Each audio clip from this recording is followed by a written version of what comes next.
Breast feeding എന്ന് പറയുന്നത് അമൂല്യമായിട്ടുള്ളൊരു കാര്യമാണ്, നമുക്ക് എല്ലാവർക്കും അറിയാം. അതിൽ തന്നെ ഏറ്റവും അമൂല്യമായിട്ടുള്ളത് എന്ന് പറയപ്പെടുന്ന ഒരു കാര്യമാണ് ഫസ്റ്റ് ഫീഡ്. വാവ ഇത് പാല് കുടിച്ചു കഴിഞ്ഞ് വലിയ ബഹളങ്ങളൊന്നും ഇല്ലാണ്ട് അതെ, കിടന്നുറങ്ങുന്നു. അത് ലാസ്റ്റ് വെച്ചാൽ മതി, കാരണം വാവ കരയുന്ന പല കാര്യങ്ങളും കൊണ്ടും കരയാം. പല ആളുകളുടെയും ശരീരപ്രകൃതം അല്ലെങ്കിൽ അനുസരിച്ച് തന്നെയായിരിക്കും ബ്രസ്റ്റ് സൈസ് എന്ന് പറയുന്നത്. ബ്രസ്റ്റ് സൈസും മിൽക്ക് സപ്ലൈയും തമ്മിൽ എന്തെങ്കിലും ബന്ധമുണ്ടോ? നമ്മുടെ നിപ്പിളിൽ ഉണ്ടാകുന്ന ക്രാക്ക് അല്ലെങ്കിൽ ഫിഷർ, അതാണ് ഈ നിപ്പിൾ ക്രാക്ക് എന്ന് പറയുന്നത്. യൂഷ്വലി ഫീഡിങ് തുടങ്ങി കുറച്ച് കഴിയുമ്പോഴത്തേക്കും ചില അമ്മമാർ സിവിയർ ആയിട്ടുള്ള നിപ്പിൾ ക്രാക്ക് വരെ ഫേസ് ചെയ്യാറുണ്ട്. കുട്ടിക്കിടെ വെറ്റ് ഡൈപ്പേഴ്സ് എന്ന് പറയും. അതായത് എത്ര മൂത്രം, ഒരു യൂറിൻ എത്ര കുഞ്ഞു വാവിക്ക് പോകുന്നുണ്ട് എന്നുള്ളതാണ് നമ്മൾ ആദ്യം നോക്കുന്നത്. അപ്പോൾ ഒരു ഫസ്റ്റ് ഡേ ഒരു ഡൈപ്പർ, ഒരു വെറ്റ് ഡൈപ്പർ എങ്കിലും വേണം. സെക്കൻഡ് ഡേ 2, 3, 4 അങ്ങനെ വെറ്റ് ഡൈപ്പേഴ്സ് പോകുന്നു. കയറി നിപ്പിളെ കയറി ലാച്ച് ചെയ്യുമ്പോഴത്തേക്കും നിപ്പിൾ പൊട്ടാനുള്ള ചാൻസ് വളരെ കൂടുതലാണ്.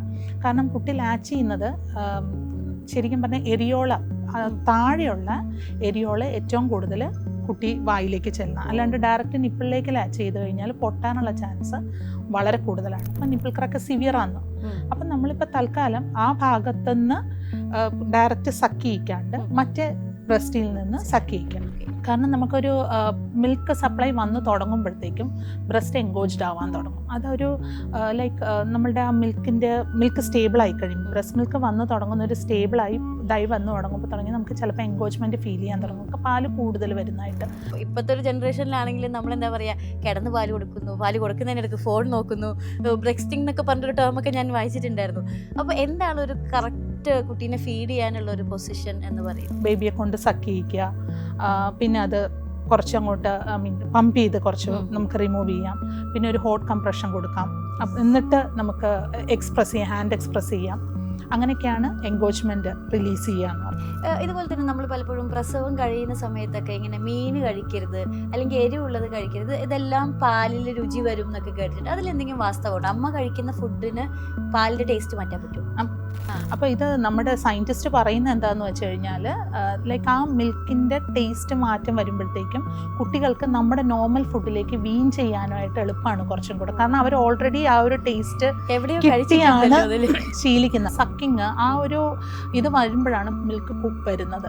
അത് കുറയും തോറും മിൽക്ക് പ്രൊഡക്ഷൻ കുറയുക ചെയ്യുന്നത്. അതാണ് കുട്ടി സക്ക് ചെയ്യുന്ന അനുസരിച്ച് നമുക്ക് പാല് കൂടും, നമ്മൾ പമ്പ് ചെയ്യുന്ന അനുസരിച്ച് പാല് കൂടും. ഇത് കുറയും തോറും അതിൻ്റെ ബ്രസ്റ്റ് മിൽക്ക് പ്രൊഡക്ഷൻ കുറഞ്ഞാണ് വരുന്നത്. ഈ മൂത്ത കുട്ടി ബ്രസ്റ്റ് ഫീഡിങ് സമയം ആണെങ്കിൽ അത് ചിലർ ഒറ്റയടിക്ക് ആ മൂത്ത കുട്ടീനെ ഫീഡിങ് നിർത്താറുണ്ട്. അപ്പോൾ ഏതാണ് പ്രയോറിറ്റി കൊടുക്കേണ്ടത്? ആ കുട്ടീനെ ഫീഡ് ചെയ്യുന്നതാണോ അതോ പ്രഗ്നൻസിയിൽ ഫീഡ് ചെയ്യാൻ പാടില്ല എന്നാണോ? കാരണം അവർക്കും അതൊരു ട്രോമയാവാൻ പാടില്ല. രണ്ടാമത്തെ ബേബി വന്നു, എന്നെ തള്ളി മാറ്റി. പിന്നെ again it's all depending on അമ്മയുടെ ആ ഒരു കംഫർട്ടും, അമ്മയ്ക്ക് പറ്റുമോ ഇല്ലയോ എന്ന് നമുക്ക് അറിയില്ല.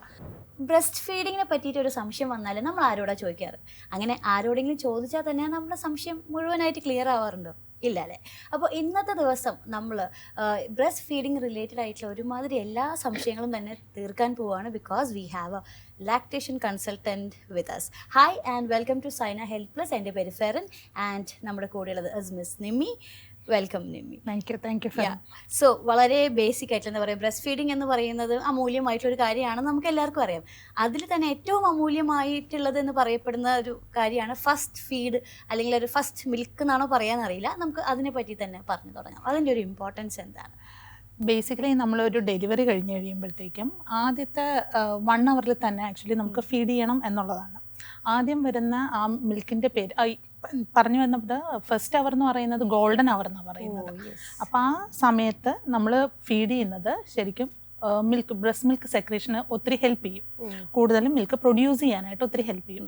ഇനി ആദ്യം വരുന്ന മിൽക്കിന് നമ്മൾ പറയുന്നതാണ് കൊളസ്ട്രം എന്ന് പറയുന്നത്. കൊളസ്ട്രം എന്ന് പറഞ്ഞാൽ നമ്മുടെ നോർമൽ മിൽക്ക് പോലെയല്ല, like it's a thick yellow ഫ്ലൂയിഡാണ്. അത് കുറച്ചേ ഉണ്ടാവുള്ളൂ. നോട്ട് ലൈക്ക് നമ്മൾ മറ്റേ മിൽക്ക് പോലെ കൂടുതൽ അങ്ങനെ ഉണ്ടാവില്ല, വളരെ കുറച്ചായിരിക്കും.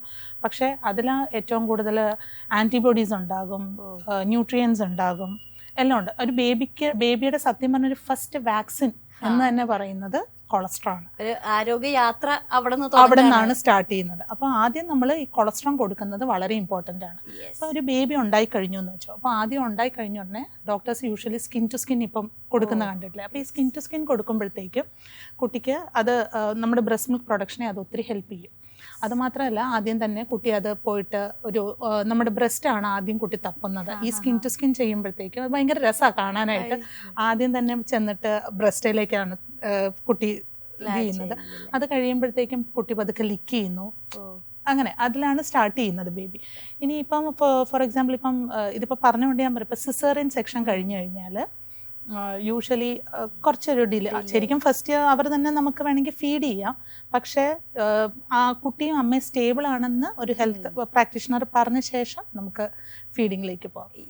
അതാണ് ശരിക്കും പറഞ്ഞാൽ ഫസ്റ്റ് ഡേ എന്ന് പറയുന്നത്.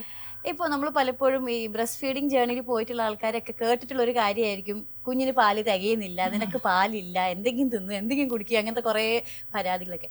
അപ്പോൾ ഈ നമ്മളെ കുഞ്ഞിന് പാല് മതിയായോ, അല്ലെങ്കിൽ ഒരു എന്താ പറയുക, നമുക്ക് ആ ഇനഫ് സപ്ലൈ ഓഫ് പാലുണ്ടോ എന്നൊക്കെ എങ്ങനെയാണ് നമുക്ക് മനസ്സിലാക്കാൻ പറ്റുന്നത്? ബേസിക്കലി നമുക്കൊരു കുഞ്ഞിന് പാല് കിട്ടുന്നുണ്ടോ എന്ന് അറിയാനായിട്ട് നമുക്ക് ആകെ നമ്മുടെ അമ്മമാരായിട്ടുള്ള ഒരാളുടെ കാര്യം പറയാം.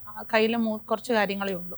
അതിൽ ആദ്യത്തേന്ന് പറഞ്ഞു കഴിഞ്ഞാൽ കുട്ടിക്കിടെ വെറ്റ് ഡൈപ്പേഴ്സ് എന്ന് പറയും. അതായത് എത്ര മൂത്രം, ഒരു യൂറിൻ എത്ര കുഞ്ഞു വാവിക്ക് പോകുന്നുണ്ട് എന്നുള്ളതാണ് നമ്മൾ ആദ്യം നോക്കുന്നത്. അപ്പോൾ ഒരു ഫസ്റ്റ് ഡേ ഒരു ഡൈപ്പർ, ഒരു വെറ്റ് ഡൈപ്പർ എങ്കിലും വേണം. സെക്കൻഡ് ഡേ 2, 3, 4 അങ്ങനെ വെറ്റ് ഡൈപ്പേഴ്സ് പോകുന്നു. അങ്ങനെയാണ് അത് ഫസ്റ്റ്. അപ്പോൾ അത് നമുക്കറിയാൻ പറ്റും കുഞ്ഞിന് പാല് കിട്ടുന്നത്. സെക്കൻഡ് തിങ് എന്ന് പറഞ്ഞു കഴിഞ്ഞാൽ ബേബി ഉണ്ടായി കഴിയുമ്പോഴത്തേക്കും ഒരു 10% എങ്കിലും വെയിറ്റ് ലോസ് ഉണ്ടാവും ബേബിക്ക്. അത് കഴിഞ്ഞിട്ട് ഒരു 2 വീക്സിനുള്ളിൽ ബേബിയുടെ വെയിറ്റ് പഴയ വെയിറ്റിലേക്ക് വരും. അപ്പം അങ്ങനെ വെയിറ്റ് ഗെയിൻ ഉണ്ടാവുന്നുണ്ട് എന്നുണ്ടെങ്കിൽ ബേബിക്ക് പാല് ആവശ്യത്തിന് കിട്ടുന്നുണ്ട്. പിന്നെ അമ്മമാർ പാല് കൊടുക്കുമ്പോൾ നോട്ടീസ് ചെയ്താൽ അറിയാം, കുഞ്ഞുങ്ങളിങ്ങനെ സക്ക് ചെയ്ത് ഇങ്ങനെ ഗൾപ്പ് ചെയ്യുന്ന ഒച്ച നമുക്ക് കേൾക്കാൻ പറ്റും. അങ്ങനെ ഉണ്ടെങ്കിലും അതും നമുക്ക് മനസ്സിലാവും കുഞ്ഞിന് കിട്ടുന്നുണ്ട് എന്നുള്ളത്. പിന്നെ നമ്മുടെ ബ്രസ്റ്റ് കുറച്ചും കൂടെ ഒരു സോഫ്റ്റർ ആവും. പാല് കൊടുത്തു കഴിയുമ്പോഴത്തേക്കും കുറച്ചൊരു സോഫ്റ്റ് ഫീലിംഗ് വരും. അതും ഒരു പാല് കിട്ടുന്നുണ്ട് എന്നുള്ളതിൻ്റെ ഒരു സൂചനയാണ്. പിന്നെ വാവ ഇത് പാല് കുടിച്ചു കഴിഞ്ഞ് വലിയ ബഹളങ്ങളൊന്നും ഇല്ലാണ്ട് കിടന്നുറങ്ങുന്നു. അത് ലാസ്റ്റ് വെച്ചാൽ മതി, കാരണം വാവ കരയുന്ന പല കാര്യങ്ങളും കൊണ്ടും കരയാം. എന്നാലും ബ്രസ്റ്റ് മിൽക്ക് കുടിച്ചിട്ട് ആൾ ഫസി ഒന്നും അല്ലാണ്ട് ഉറങ്ങുന്നുണ്ട് എന്നുണ്ടെങ്കിലും നമുക്ക് ഉറപ്പിക്കാം ബേബിക്ക് പാല് കിട്ടുന്നുണ്ട്. മെയിനായിട്ട് ഈ വെറ്റ് ഡൈപ്പറും വെയിറ്റ് ഗെയിനും ഇത് വളരെ ഇമ്പോർട്ടൻ്റ് ആണ്. ഇപ്പോൾ നമ്മൾ പലപ്പോഴും പല ആളുകളുടെയും ശരീരപ്രകൃതം അല്ലെങ്കിൽ അനുസരിച്ച് തന്നെയായിരിക്കും ബ്രസ്റ്റ് സൈസ് എന്ന് പറയുന്നത്. ബ്രസ്റ്റ് സൈസും മിൽക്ക് സപ്ലൈയും തമ്മിൽ എന്തെങ്കിലും ബന്ധമുണ്ടോ? ബ്രസ്റ്റിൻ്റെ സൈസും മിൽക്ക് സപ്ലൈയും തമ്മിൽ യാതൊരു തരത്തിലുള്ള ബന്ധവുമില്ല. കാരണം ബ്രസ്റ്റിൻ്റെ സൈസ് കൂട്ടുന്നത് ഫാറ്റാണ് അതിൻ്റെ ഇതെന്ന് പറയുന്നത്. പക്ഷേ നമ്മുടെ ബ്രസ്റ്റ് മിൽക്ക് വരുന്ന ഗ്ലാൻഡുലാർ ടിഷ്യൂ വഴിയിട്ടാണ്. അപ്പോൾ ഇതും തമ്മിൽ യാതൊരു തരത്തിലുള്ള ബന്ധവുമില്ല. ശരിക്കും പറഞ്ഞാൽ ചെറിയ ബ്രസ്റ്റ് ഉള്ളവർ നന്നായിട്ട് മിൽക്ക് പ്രൊഡ്യൂസ് ചെയ്യുന്നവർ ഒത്തിരി പേരുണ്ട്. വലിയ ബ്രസ്റ്റ് ഉള്ളവർ കുറവും പ്രൊഡ്യൂസ് ചെയ്യുന്നവരുണ്ട്. ലൈക്ക് അങ്ങനെയല്ല, അതും ഇതുമായിട്ട് യാതൊരു ബന്ധമില്ല. ശരിക്കും പറഞ്ഞു കഴിഞ്ഞാൽ കുട്ടിയുടെ പ്രോപ്പറായിട്ടുള്ള latching, sucking, feeding on demand ഇതൊക്കെ വെച്ചിട്ടാണ് ബ്രസ്റ്റ് മിൽക്ക് സപ്ലൈ ഉണ്ടാകുന്നത്. അല്ലാണ്ട് ബ്രസ്റ്റിൻ്റെ സൈസും മിൽക്ക് സപ്ലൈയും തമ്മിൽ സത്യം പറഞ്ഞാൽ യാതൊരു തരത്തിലുള്ള ബന്ധമില്ല എന്ന് തന്നെ വേണമെങ്കിൽ. അതെ, പൊതുവെ പറയണതാണ് അങ്ങനെ ഭയങ്കരമായിട്ട് പാലുണ്ടാവും. ഇല്ല, അങ്ങനെയൊന്നുമില്ല. ഇപ്പോൾ നമുക്ക് ഈ ഒരു ബ്രസ്റ്റ് ഫീഡിങ്ങുമായി ബന്ധപ്പെട്ടിട്ട് വരുന്ന പെയിൻ എന്തൊക്കെയാണ്? ഇപ്പം നമ്മൾ കടന്നുപോയ യാത്രകളാണെങ്കിൽ നമുക്കറിയാം, മദേഴ്സിനൊക്കെ ഇപ്പം നിപ്പിൾ ക്രാക്ക് വരാറുണ്ട്, അതല്ലെങ്കിൽ ഈ പാല് കെട്ടിക്കിടന്ന് കല്ലിക്കലുണ്ട്. എന്താണ് പൊതുവെ കാണാറുള്ള വേദനകളും അതിനുള്ളൊരു പരിഹാരവും? ഓക്കെ, നമ്മുടെ നിപ്പിളിൽ ഉണ്ടാകുന്ന ക്രാക്ക് അല്ലെങ്കിൽ ഫിഷർ, അതാണ് ഈ നിപ്പിൾ ക്രാക്ക് എന്ന് പറയുന്നത്. യൂഷ്വലി ഫീഡിങ് തുടങ്ങി കുറച്ച് കഴിയുമ്പോഴത്തേക്കും ചില അമ്മമാർ സിവിയർ ആയിട്ടുള്ള നിപ്പിൾ ക്രാക്ക് വരെ ഫേസ് ചെയ്യാറുണ്ട്. ആ നിപ്പിളിങ്ങനെ അതിൽ നിന്ന് പൊളിഞ്ഞ് അത് ഫീഡ് ചെയ്യാനായിട്ട് വളരെ ബുദ്ധിമുട്ടാണ്. പിന്നെ അത് യൂഷ്വലി പറ്റുന്ന എന്താണെന്ന് വെച്ച് കഴിഞ്ഞാൽ നമ്മുടെ പ്രോപ്പറായിട്ടുള്ള ലാച്ചിങ്, കുട്ടി ഡയറക്റ്റായിട്ട് കയറി നിപ്പിളെ കയറി ലാച്ച് ചെയ്യുമ്പോഴത്തേക്കും നിപ്പിൾ പൊട്ടാനുള്ള ചാൻസ് വളരെ കൂടുതലാണ്. കാരണം കുട്ടി ലാച്ച് ചെയ്യുന്നത് ശരിക്കും പറഞ്ഞാൽ എരിയോള, താഴെയുള്ള എരിയോള ഏറ്റവും കൂടുതൽ കുട്ടി വായിലേക്ക് ചെല്ലണം. അല്ലാണ്ട് ഡയറക്റ്റ് നിപ്പിളിലേക്ക് ലാച്ച് ചെയ്ത് കഴിഞ്ഞാൽ പൊട്ടാനുള്ള ചാൻസ് വളരെ കൂടുതലാണ്. പിന്നെ കണ്ടമാനം നമ്മൾ സോപ്പ് യൂസ് ചെയ്ത് ക്ലീൻ ചെയ്യുകയാണെങ്കിൽ ആ ഭാഗം ഡ്രൈ ആവും. ഡ്രൈ ആയി കഴിയുമ്പോഴത്തേക്കും അത് നിപ്പിൾ ക്രാക്കിന് പോസിബിളാണ്. പിന്നെ കുട്ടി കുടിച്ചുകൊണ്ടിരിക്കുമ്പോഴത്തേക്കും ഇങ്ങനെ കുട്ടി തന്നെ വലിക്കും, പിടിച്ചിങ്ങനെ നമ്മൾ അതിൽ നിന്ന് റിലീസ് ചെയ്യാൻ വേണ്ടിയിട്ട് വലിക്കുകയാണെങ്കിൽ നിപ്പിൾ ക്രാക്ക് ഉണ്ടാകും. അപ്പോൾ അത് ചെയ്യാണ്ട് നമ്മുടെ ചെറുവിരൽ തന്നെ കുഞ്ഞിൻ്റെ വായിൻ്റെ സൈഡിൽ കൂടെ ഇൻസേർട്ട് ചെയ്ത് മെല്ലെ ആ ജോ ഒന്ന് പൊക്കി കഴിഞ്ഞ് പുറത്തേക്ക് എടുക്കുക. കാരണം അത് അത്ര സോഫ്റ്റ് ആയിട്ടുള്ളൊരു പാർട്ടാണ് നിപ്പിൾസ് എന്ന് പറയുന്നത്. അപ്പോൾ അങ്ങനെ ക്രാക്ക് ഉണ്ടാകാനായിട്ടും വളരെ ചാൻസ് കൂടുതലാണ്. പൊസിഷനിങ് പ്രോപ്പർ അല്ലെങ്കിൽ നിപ്പിൾ ക്രാക്ക് ഉണ്ടാകാനുള്ള ചാൻസ് കൂടുതലാണ്. അപ്പോൾ ഇത്രയും കാര്യങ്ങൾ ശ്രദ്ധിച്ചു കഴിഞ്ഞാൽ നിപ്പിൾ ക്രാക്ക് ഒരു പരിധി വരെ നമുക്ക് അവോയ്ഡ് ചെയ്യാം. പിന്നെ ഈ നിപ്പിൾ ക്രാക്ക് ഇപ്പോൾ ഉണ്ടായി എന്ന് വെച്ചോ, അതിനിപ്പോൾ എന്താ ചെയ്യേണ്ടതെന്ന് വെച്ച് കഴിഞ്ഞാൽ ഇപ്പം നിപ്പിൾ ക്രാക്ക് സിവിയർ ആണ്. അപ്പം നമ്മളിപ്പോൾ തൽക്കാലം ആ ഭാഗത്തുനിന്ന് ഡയറക്റ്റ് സക്ക് ചെയ്യിക്കാണ്ട് മറ്റേ ബ്രസ്റ്റിൽ നിന്ന് സക്ക് ചെയ്യിക്കാം. പക്ഷെ അപ്പം എന്താ ഇവിടെ എൻഗോജ്മെൻറ്റ് വരാനുള്ള ചാൻസ് കൂടുതലാണ്. അപ്പം അവിടുന്ന് നമ്മൾ പമ്പ് ചെയ്ത് മാറ്റുക. മാക്സിമം കൊടുക്കാൻ പറ്റുമെങ്കിൽ കൊടുക്കുക, അല്ലാന്നുണ്ടെങ്കിൽ പമ്പ് ചെയ്യുക, അല്ലെങ്കിൽ അവിടെ എൻഗോജ്ഡ് ആവാനുള്ള ചാൻസ് കൂടുതലാണ്. പിന്നെ ഓരോ ഫീഡിന് ശേഷം ഒന്ന് എയർ ഡ്രൈ ചെയ്യുന്നത് നല്ലതാണ്. അപ്പോൾ അത് അവിടെ ഒന്ന് ഹീലാവാനുള്ളൊരു സമയം കൊടുക്കുക. അപ്പോൾ അങ്ങനെയാണ് നിപ്പിൾ ക്രാക്ക്. പിന്നെ പറയുന്നതാണ് എൻഗോജ്മെൻ്റ് എന്ന് പറഞ്ഞാൽ, അതും ഫെറിൻ ചോദിച്ചൊരു ക്വസ്റ്റ്യൻ. കാരണം നമുക്കൊരു മിൽക്ക് സപ്ലൈ വന്ന് തുടങ്ങുമ്പോഴത്തേക്കും ബ്രസ്റ്റ് എൻഗോജ്ഡ് ആവാൻ തുടങ്ങും. അതൊരു ലൈക്ക് നമ്മളുടെ ആ മിൽക്ക് സ്റ്റേബിൾ ആയി കഴിയുമ്പോൾ, ബ്രസ്റ്റ് മിൽക്ക് വന്ന് തുടങ്ങുന്ന ഒരു സ്റ്റേബിളായി ഇതായി വന്ന് തുടങ്ങുമ്പോൾ തുടങ്ങി നമുക്ക് ചിലപ്പോൾ എൻഗോജ്മെൻറ്റ് ഫീൽ ചെയ്യാൻ തുടങ്ങും, നമുക്ക് പാല് കൂടുതൽ വരുന്നതായിട്ട്. അപ്പോൾ എന്താ ചെയ്യേണ്ടതെന്ന് വെച്ചാൽ പ്രോപ്പറായിട്ട് ഡ്രെയിൻ ചെയ്യുക. അതായത് കുട്ടി മാക്സിമം കുടിക്കുന്ന രീതിയിൽ ഒരു ബേബി എന്ന് പറഞ്ഞാൽ ഒരു 2 hours, അതാണ് ന്യൂ ബോൺ ബേബീസ് ഒരു 2 hours കഴിഞ്ഞ് കുടിച്ചുകൊണ്ടിരിക്കണം. അപ്പം അതങ്ങനെ ബേബിയെ കൊണ്ട് സക്ക് ചെയ്യിക്കുക. പിന്നെ അത് കുറച്ചങ്ങോട്ട് പമ്പ് ചെയ്ത് കുറച്ച് നമുക്ക് റിമൂവ് ചെയ്യാം. പിന്നെ ഒരു ഹോട്ട് കംപ്രഷൻ കൊടുക്കാം. എന്നിട്ട് നമുക്ക് ഹാൻഡ് എക്സ്പ്രസ് ചെയ്യാം. അങ്ങനെയൊക്കെയാണ് എൻഗോജ്മെൻറ്റ് റിലീസ് ചെയ്യുക എന്ന് പറയുന്നത്. ഇപ്പോൾ നമ്മൾ സംസാരിച്ചപ്പോൾ ഒന്ന് പറഞ്ഞു പോയിരുന്നാലും ഞാൻ ഒന്നും കൂടി എടുത്ത് ചോദിക്കുകയാണ്. ഇപ്പോൾ കുഞ്ഞുങ്ങൾക്ക് ഈ പറഞ്ഞ മാതിരി ചിലപ്പം എങ്ങനെ പാല് കുടിക്കണം എന്നൊക്കെ ഒരു ഇൻസ്റ്റിങ്ക്റ്റ് ആയിട്ടായിരിക്കും അവർ ജനിക്കുന്നത്. പക്ഷേ ന്യൂ മദേഴ്സിനെ സംബന്ധിച്ചിടത്തോളം ഇത് എങ്ങനെ അതിനെ പൊസിഷൻ ചെയ്യണം. ഇപ്പോഴത്തെ ഒരു ജനറേഷനിലാണെങ്കിലും നമ്മളെന്താ പറയുക, കിടന്ന് പാല് കൊടുക്കുന്നു, പാല് കൊടുക്കുന്നതിനിടയ്ക്ക് ഫോൺ നോക്കുന്നു, ബ്രെക്സ്റ്റിംഗ് എന്നൊക്കെ പറഞ്ഞൊരു ടേമൊക്കെ ഞാൻ വായിച്ചിട്ടുണ്ടായിരുന്നു. അപ്പോൾ എന്താണ് ഒരു കറക്റ്റ് കുട്ടീനെ ഫീഡ് ചെയ്യാനുള്ള ഒരു പൊസിഷൻ എന്ന് പറയുന്നത്? കുട്ടിയെ ശരിക്കും പറഞ്ഞാൽ അമ്മ ഏറ്റവും കൂടുതൽ കംഫർട്ടബിൾ ആണെങ്കിൽ ആ ഒരു ബ്രസ്റ്റ് ഫീഡിങ് ജേർണി ഭയങ്കര ഈസി ആയിട്ട് പോകും. ഞാനിപ്പോൾ കണ്ടിരിക്കുന്നത് അങ്ങനെയാണ്. അപ്പം അമ്മമാർ ഭയങ്കര ബുദ്ധിമുട്ടാണെങ്കിൽ അത് ബേബി അത് എഫക്റ്റ് ചെയ്യാനുള്ള ചാൻസ് വളരെ കൂടുതലാണ്. അപ്പം ഏറ്റവും നല്ലതെന്ന് പറഞ്ഞാൽ നമ്മൾ പൊസിഷനിങ് കറക്റ്റായിട്ട് നിൽക്കുക. അതുപോലെ തന്നെ ആ ഒരു ലാച്ചിങ്, ഇത് രണ്ടും പ്രോപ്പറായി കഴിഞ്ഞാൽ തന്നെ ബ്രസ്റ്റ് ഫീഡിങ്ങിൻ്റെ ഒരുവിധം പ്രശ്നങ്ങളെ നമുക്കത് ചെയ്യാൻ പറ്റും. ഇത് ഈ പൊസിഷനിങ്ങും ലാച്ചിങ്ങും തന്നെ പല രീതിയിലുണ്ട്. അതിപ്പം വേണമെന്നുണ്ടെങ്കിൽ ഈ പറഞ്ഞ പോലെ ഒരു ലാക്ടേഷൻ കൺസൾട്ടൻറ്റിനെ കൺസൾട്ട് ചെയ്താൽ അവർ ക്ലിയർ ആയിട്ട് അത് അവർ കാണിച്ചു തരും. ആ ഒരു ഈസി ആയിരിക്കും പിന്നെ അവർക്ക് ചെയ്യാനായിട്ട്. ഓക്കെ. ഇതുപോലെ തന്നെ നമ്മൾ പലപ്പോഴും പ്രസവം കഴിയുന്ന സമയത്തൊക്കെ ഇങ്ങനെ മീൻ കഴിക്കരുത്, അല്ലെങ്കിൽ എരിവുള്ളത് കഴിക്കരുത്, ഇതെല്ലാം പാലിൽ രുചി വരും എന്നൊക്കെ കേട്ടിട്ടുണ്ട്. അതിലെന്തെങ്കിലും വാസ്തവമുണ്ടോ? അമ്മ കഴിക്കുന്ന ഫുഡിന് പാലിൻ്റെ ടേസ്റ്റ് മാറ്റാൻ പറ്റുമോ? തീർച്ചയായിട്ടും അതിന് ഒരു ചെറിയൊരു ടേസ്റ്റ് വ്യത്യാസം പാലിനുണ്ടാവാറുണ്ട്. അതായത് ഫോർ എക്സാമ്പിൾ ഗാർലിക് ഒക്കെ കഴിച്ചു കഴിയുമ്പോഴത്തേക്കും ചെറിയൊരു ടേസ്റ്റ് വ്യത്യാസം വരാറുണ്ട്. അത് കംപ്ലീറ്റ്ലി നോർമലാണ്. അപ്പോൾ ഇത് നമ്മുടെ സയൻറ്റിസ്റ്റ് പറയുന്നത് എന്താണെന്ന് വെച്ച് കഴിഞ്ഞാൽ ലൈക്ക് ആ മിൽക്കിൻ്റെ ടേസ്റ്റ് മാറ്റം വരുമ്പോഴത്തേക്കും കുട്ടികൾക്ക് നമ്മുടെ നോർമൽ ഫുഡിലേക്ക് വീൻ ചെയ്യാനായിട്ട് എളുപ്പമാണ് കുറച്ചും കൂടെ. കാരണം അവർ ഓൾറെഡി ആ ഒരു ടേസ്റ്റ് കിട്ടിയാണ് ശീലിക്കുന്നത്. അപ്പം വീൻ ചെയ്യാനായിട്ട് അവർക്ക് കുറച്ചും കൂടെ എളുപ്പമായിരിക്കും. അവരുടെ ഫാമിലി ഫുഡിലേക്കുള്ള സത്യം പറഞ്ഞാൽ ആദ്യത്തെ ഇൻട്രഡക്ഷൻ എന്ന് പറയുന്നത് തന്നെ ബ്രസ്റ്റ് മിൽക്കിൽ കൂടെ തന്നെയാണെന്ന് വേണമെങ്കിൽ പറയാം. ഈ കെഫീൻ ചിലപ്പം ചില സമയത്ത് ഒരു ടേസ്റ്റ് വ്യത്യാസം ഉണ്ടാക്കുന്നുണ്ട്.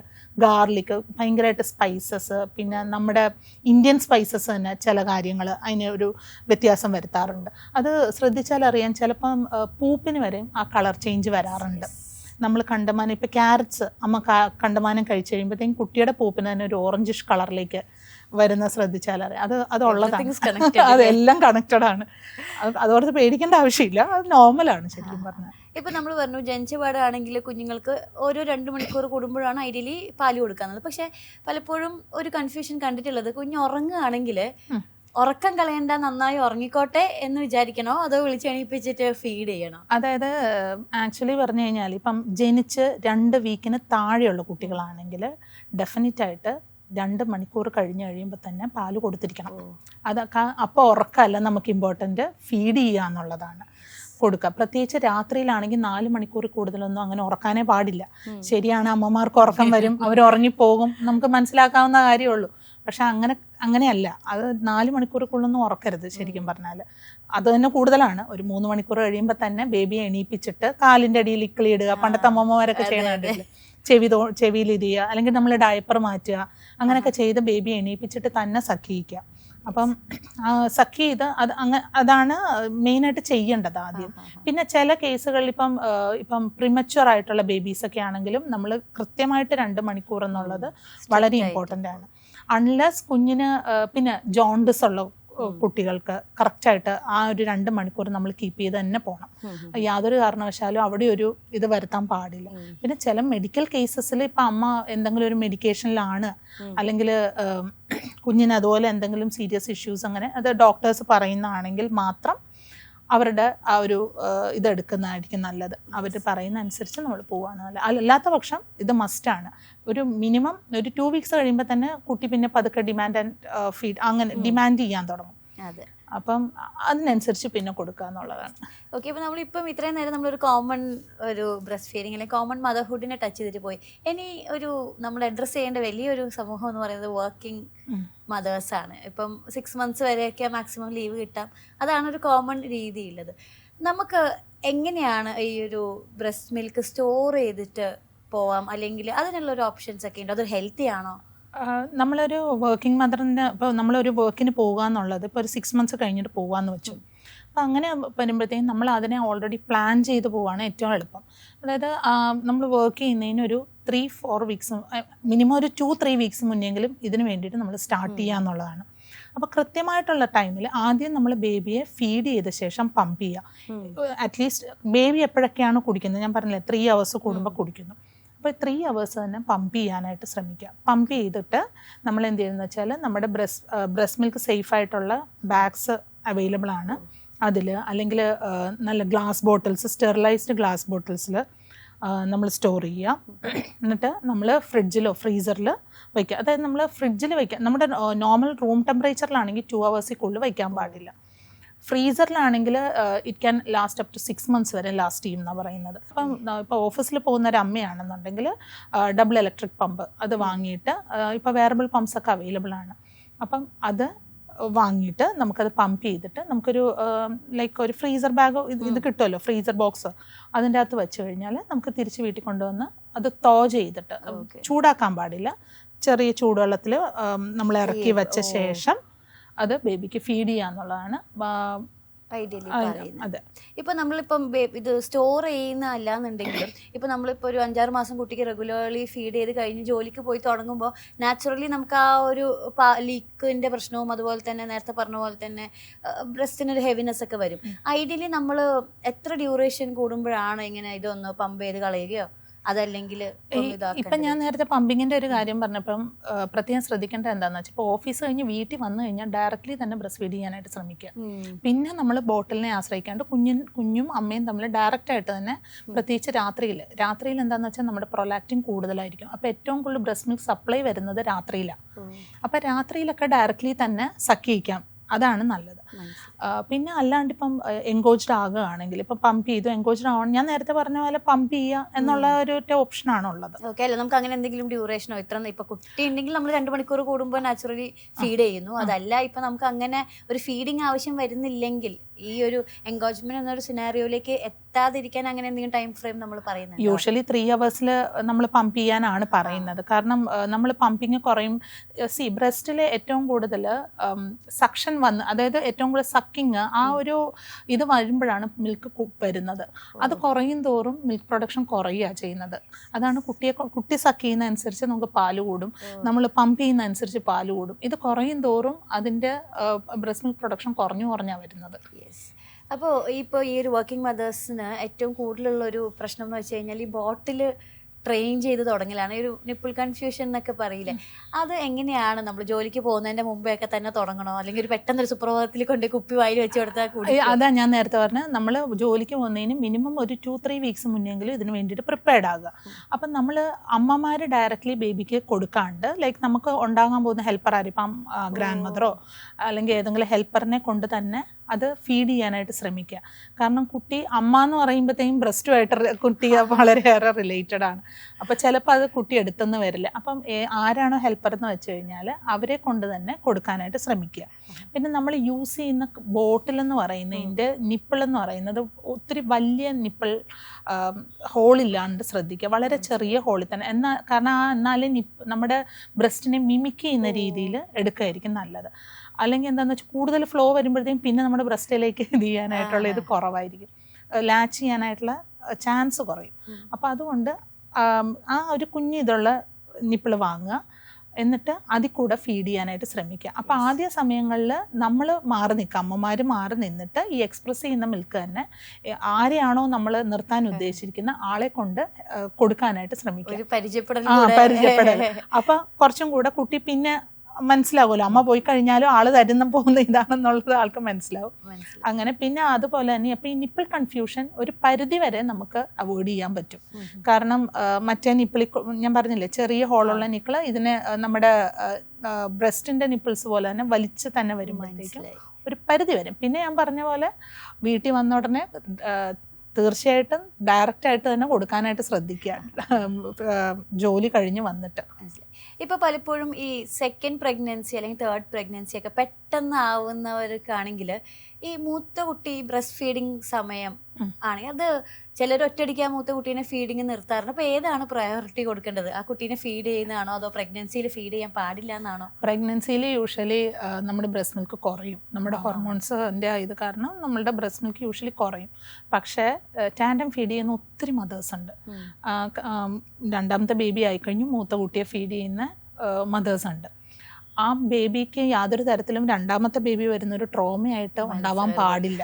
Let him do. പക്ഷെ നമുക്ക് നോർമലി പാല് കുറവായിരിക്കും, അതുകൊണ്ട് മിക്ക കുട്ടികളും ഡയറക്റ്റ്ലി വീൻ ചെയ്യാനും ഉള്ള എളുപ്പം വീൻ ചെയ്യാറുമുണ്ട് കുറേ കുട്ടികൾ. ഇതെന്ന് പറഞ്ഞാൽ പിന്നെ ഇതൊരു കംഫർട്ട് സക്കിങ് ആയിട്ട് മാറും. ദാൻ മിൽക്ക് വരുന്നതിനേലും അമ്മയോടുള്ള ഒരു ബോണ്ടിങ് ആ ഒരു കംഫർട്ട് സക്കിങ് ആയിരിക്കും. ഞാൻ പറയുകയാണെങ്കിൽ ലെറ്റ് ഹിം ഡു ദാറ്റ്. എന്തിനാ? കാരണം അവർക്കും അതൊരു ട്രോമയാവാൻ പാടില്ല. രണ്ടാമത്തെ ബേബി വന്നു, എന്നെ തള്ളി മാറ്റി.